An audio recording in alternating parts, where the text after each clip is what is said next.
요한복음 9장 1절에서 12절 말씀입니다.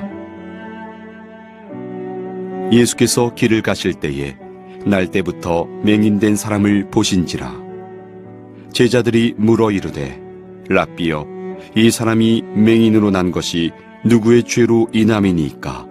자기니까 그의 부모니까? 예수께서 대답하시되 이 사람이나 그 부모의 죄로 인한 것이 아니라 그에게서 하나님이 하시는 일을 나타내고자 하심이라. 때가 아직 낮음에 나를 보내신 이의 일을 우리가 하여야 하리라. 밤이 오리니 그때는 아무도 일할 수 없느니라. 내가 세상에 있는 동안에는 세상의 빛이로라.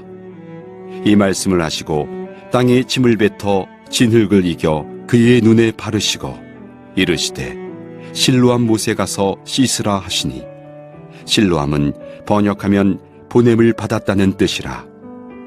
이에 가서 씻고 밝은 눈으로 왔더라. 이웃 사람들과 전에 그가 거린인 것을 보았던 사람들이 이르되 이는 앉아서 구걸하던 자가 아니냐. 어떤 사람은 그 사람이라 하며 어떤 사람은 아니라 그와 비슷하다 하거늘 자기 말은 내가 그라 하니, 그들이 묻되 그러면 네 눈이 어떻게 떠졌느냐. 대답하되 예수라 하는 그 사람이 진흙을 이겨 내 눈에 바르고 나더러 실로암에 가서 씻으라 하기에 가서 씻었더니 보게 되었노라. 그들이 이르되 그가 어디 있느냐. 이르되 알지 못하노라 하니라. 우리 주님의 치유의 능력이 오늘 예배하는 여러분 모두의 삶 가운데 임하게 되기를 간절히 소망합니다.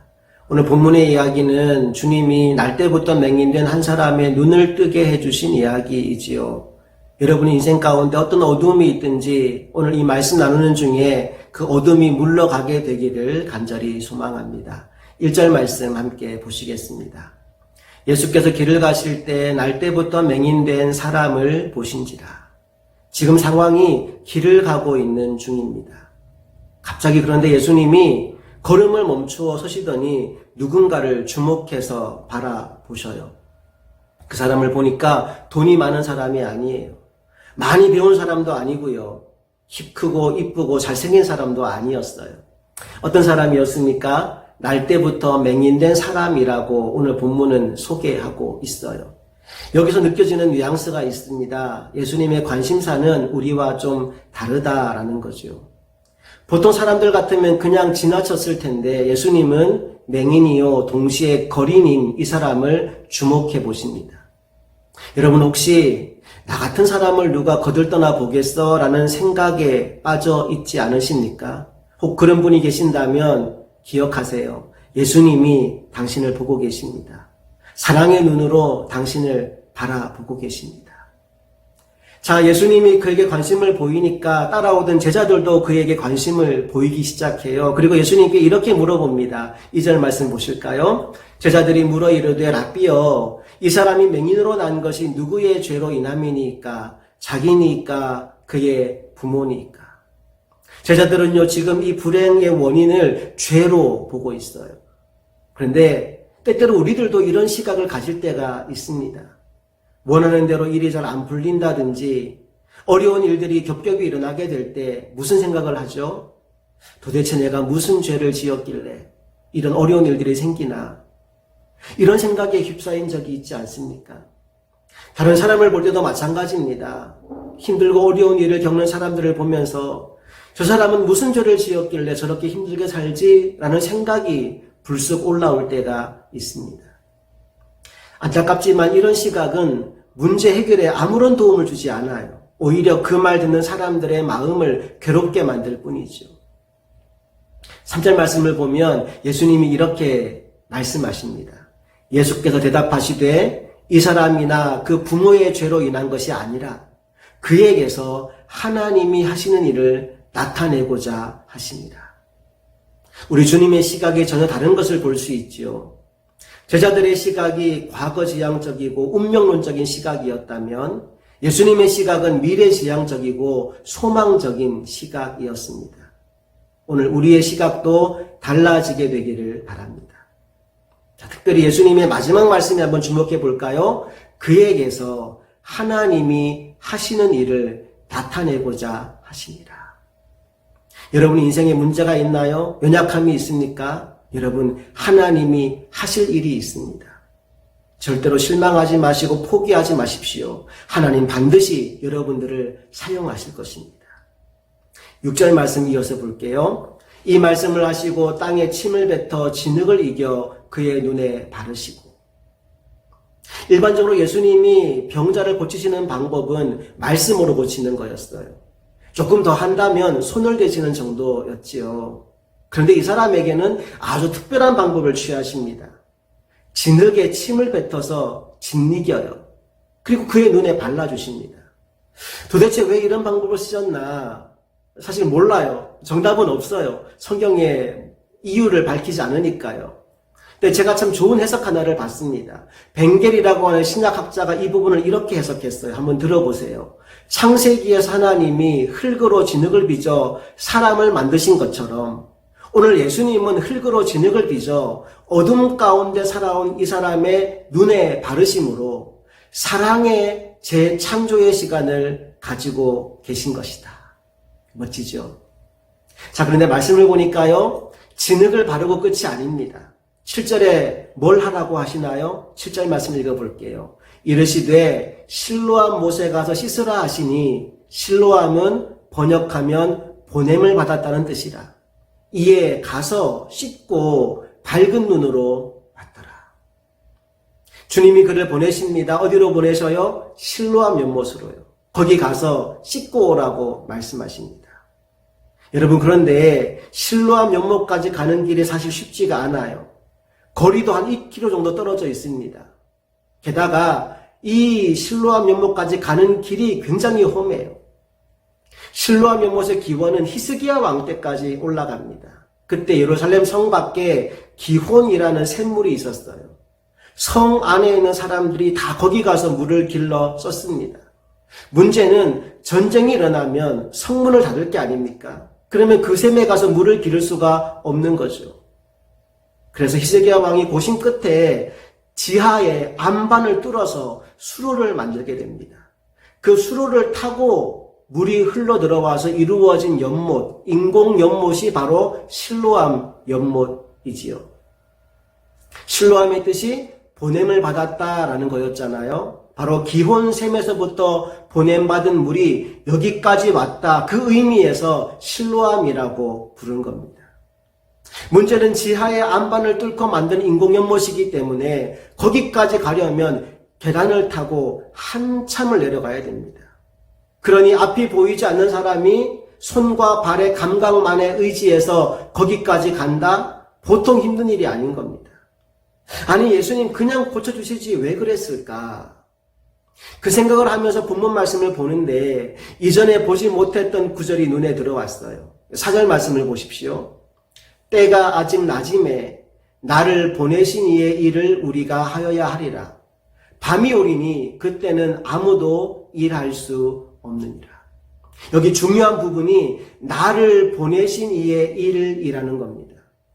다시 말해 예수님 그분이 보내심을 받은 분이라는 거죠. 누가 보내신 겁니까? 예, 하나님께서 보내셨습니다. 그러니 실로암은 영적으로 말하면 하나님께로부터 보내심을 받은 예수님 자신인 거죠.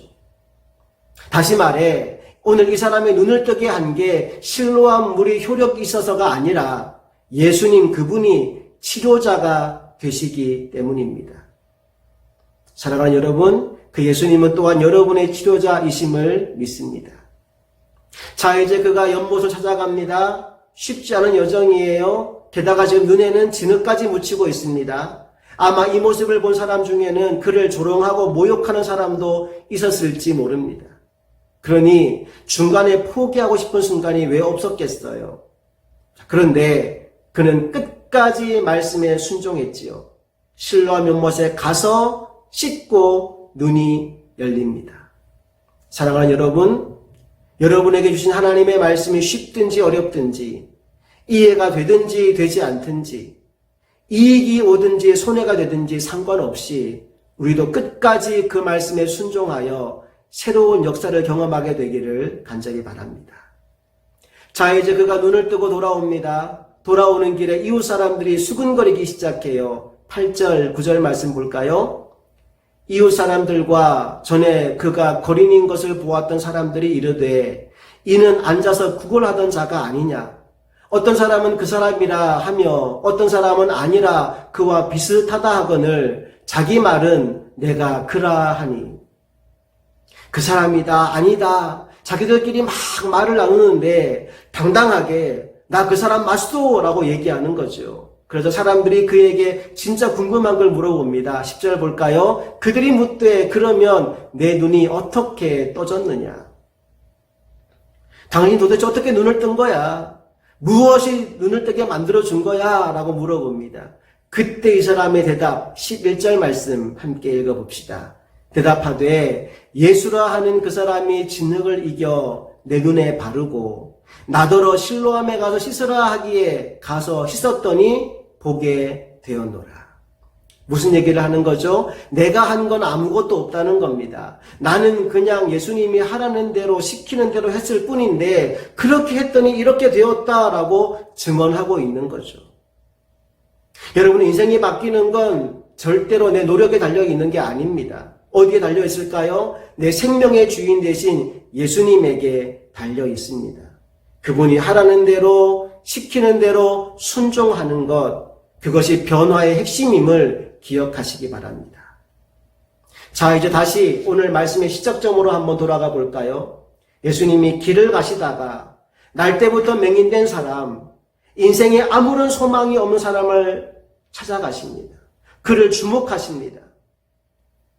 그때 제자들이 물어보지요. 저 사람은 저렇게 태어난 게 누구 죄 때문입니까? 부모가 문제입니까? 저 사람이 문제입니까? 그때 예수님이 이렇게 말씀하십니다. 죄 때문이 아니야. 그에게서 하나님이 하시는 일을 나타내고자 하십니다. 하나님이 하실 일이 있어. 하나님이 그 인생을 통해서 영광을 받으실 거야. 그리고 어디로 보냈다고요? 실로암으로. 거기 가서 씻고 눈이 뜨여집니다. 그리고 나서 곧바로 한 일이 뭐였죠? 자신을 고쳐주신 예수 그리스도를 증거하는 일이었습니다. 라틴어 단어 중에 미시오라는 단어가 있어요. 그 단어의 의미가 보내다, 바로 실로암과 같은 뜻입니다. 그런데 그 미시오라는 단어에서 파생된 단어가 미션, 우리말로 선교라는 단어입니다. 그러니까 오늘 이 사람은 그냥 고침받은 것으로 끝난 것이 아니고 눈을 뜬 것으로 끝난 게 아니고 자신을 고쳐주신 예수 그리스도를 증언하는 선교사로 쓰임받고 있다라는 겁니다. 맹인이었던 사람, 구걸하는 거지였던 사람, 아무 쓸모없던 그 사람이 가장 귀한 하나님의 일을 하는 사람으로 변화되어지는 순간입니다. 나는 우리들도 그렇게 쓰임받았으면 좋겠습니다. 내 문제에 치여서 늘 좌절하고 낙심하고 소망이 없었던 그 사람이 예수 그리스도를 만남으로 변화를 받아 나를 살려주신 예수님을 자랑하지 않고는 견딜 수 없는 사람으로, 여러분 이 찬양 많이 불러봤죠? 오 주여 당신께 감사하리라 실로암 내게 주심을, 그렇게 목청껏 주님을 찬양하는 사람으로 살아가게 될 수 있기를 간절히 소망합니다. 기도하겠습니다. 하나님, 우리에게 실로암 예수 그리스도를 보내주시니 감사합니다. 그 예수님으로 인해 새 생명 얻게 하시니 감사합니다.